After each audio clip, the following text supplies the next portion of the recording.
नमस्कार, आप देख रहे हैं सरयू टीवी न्यूज और आपके साथ मैं हूं सौरभ दुबे।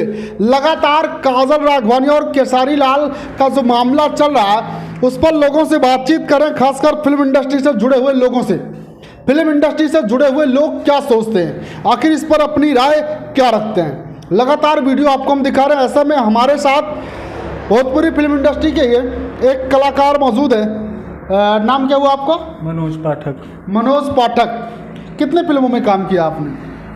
तीन चार फिल्मों में काम तीन किया। चार फिल्मों में काम हुआ जी। इंडस्ट्री को मतलब समझ चुके हैं लगभग कि क्या है इंडस्ट्री में। जी जी जी। केसारी लाल और काजल राघवानी, इनके बारे में पहले तो आपकी राय क्या, कैसे हैं ये लोग? दोनों अच्छे कलाकार हैं। हमारे जहाँ तक मैं जानता हूँ दोनों ही अच्छे कलाकार हैं। काफ़ी दिन से देखते आ रहा हूँ उनको, और टीवी में, फिल्मों में, सीरियल में, कई एल्बमों में, तो अच्छे कलाकार हैं। जोड़ी कैसी लगती है? काजल और राघवानी और क्या नाम, खेसारी लाल की जोड़ी फेमस जोड़ी हुआ करती थी कभी। अब आज विवाद चल रहा है थोड़ा बहुत। क्या है? चल रहा विवाद पे ही आपसे हम बातचीत करने के लिए आए हैं। केसारी लाल यादव ने काजल राघवानी के लिए कहा कि पहले डिफेंडर से चला करती थी, अब आज स्थिति ऐसी हो गई है कि वो ऑटो से चल रही हैं। मतलब पहले बड़े कलाकारों के साथ काम मिलता था, आज उन्हें काम ही नहीं मिल रहा है। छोटे छोटे कलाकारों के साथ काम करना पड़ रहा है। इस पर आप क्या कहेंगे? केसारी लाल यादव का इस तरीके के कहना सही था? भाई देखो, ये इंडस्ट्री है, और किसी भी इंडस्ट्री में, चाहे वो फिल्म इंडस्ट्री हो, चाहे वो बिजनेस इंडस्ट्री हो, या कोई भी इंडस्ट्री में, हर समय और हर वक्त हर किसी का बराबर नहीं होता है। हर किसी के जीवन में उतार चढ़ाव, डाउनफॉल आता है। वही हो सकता है वो भी उनके साथ भी हुआ है। लेकिन केसारी लाल का इस तरीके के कहना सही है? अब हो सकता है वो अपनी जगह वो भी सही हो। चलिए, ये कह रहे हैं कि हो सकता हो केसारी लाल भी सही हो, लेकिन काजल राघवानी फिर सामने आई और उन्होंने कहा, क्या केसारी लाल यादव डायरेक्ट डिफेंडर में पैदा हुए थे, डायरेक्ट डिफेंडर में पैर रख दिए थे? जी नहीं, मतलब कोई तो पैदा होके तो नहीं आता। अब खेसारी लाल तो पहले लिट्टी चोखा बेचते थे, आज वो भी महंगी महंगी गाड़ियों से चल रहे हैं, उससे चल रहे हैं। उनका वो बना हुआ है इंडस्ट्री में। तो वैसे उनका भी, काजल राघवानी जी का भी है, अपना इंडस्ट्री में थी जब तक मिल रहा था, चल रहा था। अब क्या है, कैसे है, अब उनका विवाद है, क्या है, क्या मैटर है। वो दोनों के अफेयर की चर्चा खूब थी इंडस्ट्री में। आप इंडस्ट्री से जुड़े हैं तो जानते ज़रूर होंगे कि अफेयर दोनों में खूब था और चर्चा भी खूब चल रही थी। अब काजल राघवानी बड़े गंभीर आरोप केसारी लाल यादव पे लगा रही हैं। कह रही हैं न्यूड फोटो रखते हैं, बातचीत करते हैं जब तो स्क्रीनशॉट रख लेते हैं, कई सारे स्क्रीनशॉट रखे हुए भी हैं।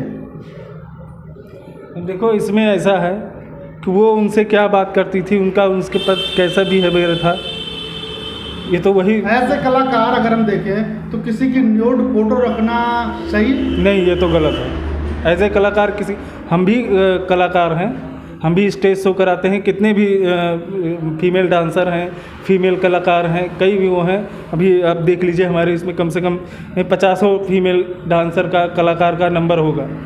लेकिन किसी की, और फ़ोटो भी हमारे पास आता है कि हमें काम दिलवाइए, ये करवाइए, और लेकिन हमारे पास देख लिए किसी का फ़ोटो ही नहीं है। तो ऐसा, ये तो चीज़ गलत है भाई। अगर वो रखे हैं तो ये चीज़ गलत है।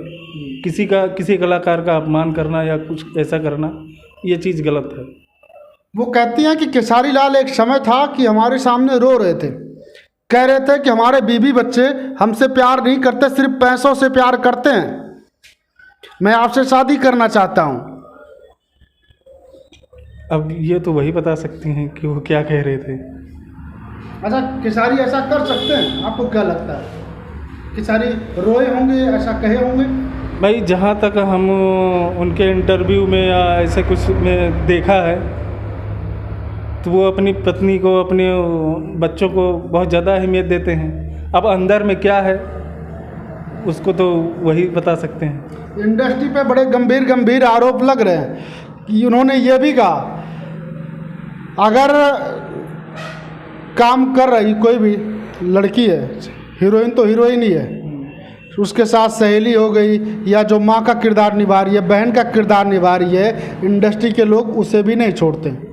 इशारा कहाँ था आप समझ रहे हैं। कोई इंडस्ट्री होता है ऐसा, बाहर से देखने में जितनी खूबसूरत दिखती है, अंदर से उतनी ही गंदगी है। मतलब मानते हैं आप ऐसा है? अब देखा है हमने, तो जो हमने देखा है, रियलाइज़ किया है, वो चीज़ हम बोल रहे हैं, बता रहे हैं। वास्तव में गंदी है ही है।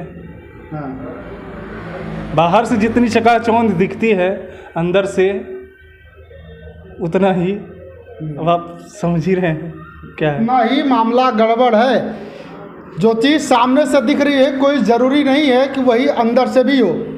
वही फिल्म इंडस्ट्री की बात भी है। ये कह रहे हैं कि जितना बाहर से जो चकाचौंध दिखती है, उस तरीके से चीज़ें हैं नहीं, अंदर कुछ और ही है। जैसा कि काजल राघवानी ने भी कहा था। अच्छा, एक बात और सामने आई, फिल्म इंडस्ट्री में कोई हीरोइन हो, कोई भी हो, या आप ही काम करने जा रहे हैं, तो पहले से ही रोल क्लियर होते हैं, क्या करना है, कैसे करना है। वो तो डायरेक्टर और प्रोड्यूसर के ऊपर डिपेंड होता है। पहले से क्लियर होता है ना, पहले से ही आपका रोल क्या होगा, आपका रोल क्या होगा, पहले से ही क्लियर होता है। आगे पहले प्रोडक्शन तैयार होता है, उसकी स्क्रिप्ट तैयार होती है, कहानी तैयार होती है, फिर कैरेक्टर तैयार होते हैं। कैरेक्टर तैयार होते हैं, और आपका जो कैरेक्टर है वो आपको बताओ और समझा दिया जाता है, बताया और समझाया जाता है पहले। और अगर उसमें कुछ ऐसी चीज़ें डाल दी जाएं जो आपको पता ना हो और आपको वो करना हो, और करने का मतलब आप समझ रहे हैं, जैसे काजल राघवानी ने कहा, पवन सिंह के साथ शूट कर रही थी, एक फिल्म की शूटिंग थी, उनका फास्ट भी था, व्रत था, और शायद कॉलेज की कोई एल्बम था या ऐसे कोई गाना था या फिल्म थी, शूटिंग थी, उसमें किसिंग सीन डाल दिया गया बिना बताए, जबकि उस दिन मेरा फास्ट भी था। तो किसी भी कलाकार को बिना बताए इस तरीके की ज़बरदस्ती क्या होती है फिल्म इंडस्ट्री में? ज़बरदस्ती देखो, वो क्या नाम, एक्टर और डायरेक्टर और प्रोड्यूसर, मतलब पूरे प्रोडक्शन की जिम्मेदारी होती है कि जो हमने एक्टर कलाकार जो हमने लिया है वो कहाँ पे कंफर्टेबल है, हम उसको क्या बताएं। कंफर्ट नहीं है, वो कंफर्ट नहीं है, या तो उसको आप पहले से बताइए कुछ कि आपको ऐसा ऐसा सीन है, ऐसा ऐसा करना है। अगर वो कंफर्ट हो रहा है तो एग्री हो रहा है, वो डन बोलेगा। अगर नहीं एग्री हो रहा है, उसको दिक्कत हो रही है, तो वो बताएगा। हाँ, ये चीज़ अलग है कि जैसे आप अब कर लो, अगर आप एग्री नहीं सुनो, है, ऐसा भी होता है कि एट ए टाइम पे सीन चेंज भी होते हैं कुछ फिल्मों में, सीरियलों में। एट ए टाइम पे भी सीन के रिक्वायरमेंट के हिसाब से सीन चेंज भी किए जाते हैं। तो उसके लिए एक्टर या कलाकार या जो भी मेल फीमेल जो भी है, उससे डिस्कस किया जाता है। तो अगर वो एट ए टाइम एग्री हो गया और बाद में उसमें लगा रहा है कि नहीं मेरे साथ ऐसा ज़बरदस्ती हुआ, तो ये भी कहीं गलत हो सकता है। ये भी हो सकता है, या फिर ये भी हो सकता है कि उस समय उसने किसी प्रेशर में या किसी उसमें कर लिया हो। दोनों सिक्के के दो पहलू होते हैं, तो दोनों पहलू पे बात हो सकती है। होना चाहिए या नहीं ऐसा? नहीं, ऐसा तो नहीं होना चाहिए। वैसे जो है, ये प्रोडक्शन की जिम्मेदारी होनी चाहिए कि कलाकार को। एक चीज़ और उन्होंने कही, बस लास्ट में एक चीज़ और उन्होंने कही कि इंडस्ट्री में लोग फीमेल के साथ कम खड़े होते हैं, खड़े ही नहीं होते। जहाँ मामला आता है वहाँ मेल के साथ ही खड़े नज़र आते हैं, पूरी इंडस्ट्री खड़ी नज़र आती है, लेकिन फीमेल के साथ कोई खड़ा नहीं होता। हकीकत क्या है? देखो, जहाँ तक मेरा मानना है कि जितने भी कलाकार हैं, जो अच्छे कलाकार हैं, अगर ऐसी कोई बात आती है तो सब लोग सपोर्ट करते हैं। जो सही गलत का, सही का सपोर्ट सब लोग करते हैं। अब किसकी क्या कितनी अहमियत है, उसकी पावर कितनी है, ओहदा देखा जाता है। इन्होंने बड़ी बात कही कि सपोर्ट किया जाता है, सही को सपोर्ट किया जाता है, लेकिन साथ ही साथ ओहदा भी देखा जाता है, आपका ओहदा क्या है। बहरहाल इनकी बातें सुनने के बाद आप क्या कहेंगे, कमेंट सेक्शन में जाइएगा, कमेंट कीजिएगा और कमेंट करके अपनी प्रतिक्रिया हमें ज़रूर दीजिएगा। अभी के लिए बस इतना ही। देखते रहिए सरयू टीवी न्यूज़। गलत तो नहीं बोल। अरे यार, एकदम नपे तो